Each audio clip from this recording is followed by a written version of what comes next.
A stunning report has revealed the way we search for jobs is rapidly changing because of how competitive the market has become.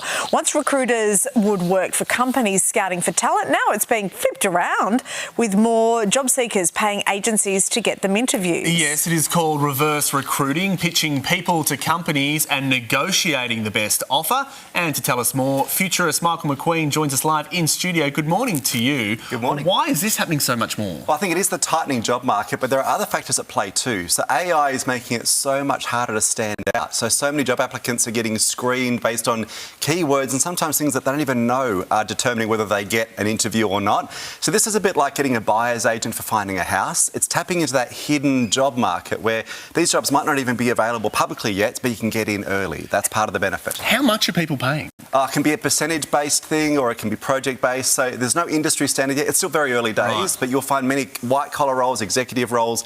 That's where this will start, but it'll probably filter down to much of the job market in the next few years. So how does it work? The idea is you basically are finding an agent for yourself. So typically this is someone who's already in the recruitment world because they've got dense networks. They know how the world works, they know the technology is being used, and they're essentially, instead of just working for the companies, finding talent, they can then essentially put themselves out to hire to individuals who want a high representation as well. How do people find them? So at the moment it's still very organic, but I think you'll probably see websites, marketplaces set up where you can almost like matchmaking. That's exactly right. A matchmaking service for you to find the ideal recruiter to represent you. And I think it's going to be something we see because as the market gets more and more complicated, again, standing out, getting cut through is tricky. Yeah. We're not just talking like C-suite executive positions here. This is right down the ladder? Yeah, we'll likely see this. Initially, it will be that C-suite, but it'll filter right through.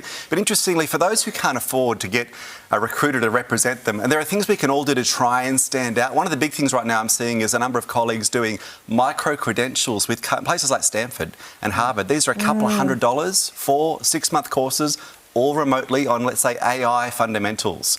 Because that's what employers are looking out for. Increasingly, we're seeing that pop up in job ads. So if you can upskill yourself over the next 4 to 6 months doing that, that also gives you an edge. So this is one way to get an edge, find a recruiter to represent you, but also how do you start building your own skills and bolstering your chances as well? Okay, so doing courses, what else would you suggest to people to upskill themselves? Yeah, so LinkedIn's a good start. So if they haven't got a LinkedIn profile, that's a great place to start because it's not just the white-collar roles, it's increasingly all roles. LinkedIn, think of it now as a personal landing page for you, for your skills, for almost your personal brand, because job hunting now is not just about applications, it's almost a marketing, personal branding exercise. So LinkedIn is a really good place to start. Make sure you're contributing stuff there, make sure it accurately represents you and your skills. Also networking. Carve out 2 hours a week and just connect. How even annoying. the word, I get it. And it is annoying. I'm staying in this job forever now. They're going to have to blast me out because that sounds terrible. It feels icky, but as much as technology changes but doesn't change, it's who you know, not what you know. Networks still count. Networking, what an awful word and an awful thing to have to do, Terrible. Michael. Thank but you. we love you. We love you. Thank you, team. Great to always network with you. Thank you.